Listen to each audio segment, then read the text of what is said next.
Let's cook chicken biryani. So first of all, mamarinate natin yung chicken with yogurt. So ginamit naming yogurt is Nestle, yung plain lang. Then ginger garlic paste. Yan, ilalagay din yan. And then syempre maglalagay tayo ng chili powder na marami-rami para maanghang. At para mas masarap.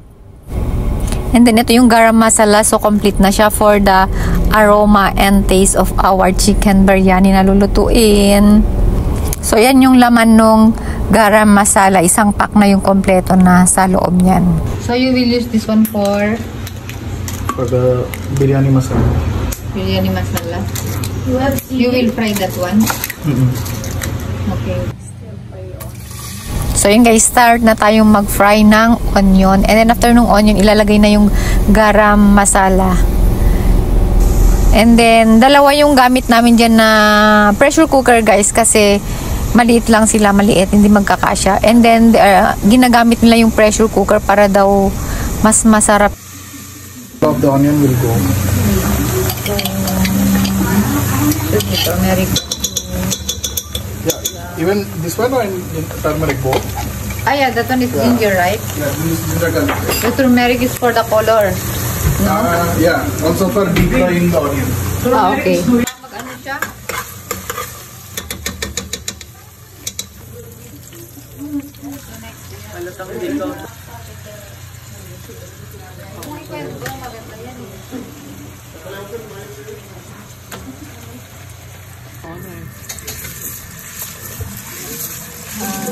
Basmati rice po, di ba? Long grain. Marinate. The water should be half only? Yeah. Half glass like, for 3 glass? For 3 glasses, it should be 1.5. Like 1 glass and then another one. Ah, okay.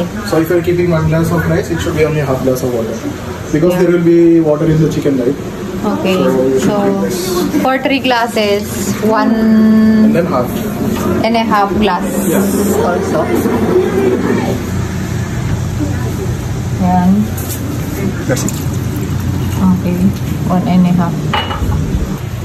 We forgot the curry. It should be while frying the onion in the beginning. Okay. Then add more salt. No, it's really powerful, this one. Then after that, pakuluan lang yung chicken. And then, i-add na yung rice. So, hindi ko na napakita yung video na nilagay namin yung rice. Then, takpan yung pressure cooker. And then, hanggang sa maluto na siya. And then, gawa tayo ng side dish na perfect for the chicken biryani na maanghang. So, yogurt, coriander, onion, and salt lang ilalagay mo para sa side dish. Ay, ang sarap na. Sobrang sarap kasi perfect para sa maanghang. Yung, alam mo yung lamig ng yogurt. And then, combine mo yung anghang ng chicken biryani. At for sure, mapapadami talaga ang kain mo nito. Thank you, Yogi, for preparing and cooking for us. Till next time!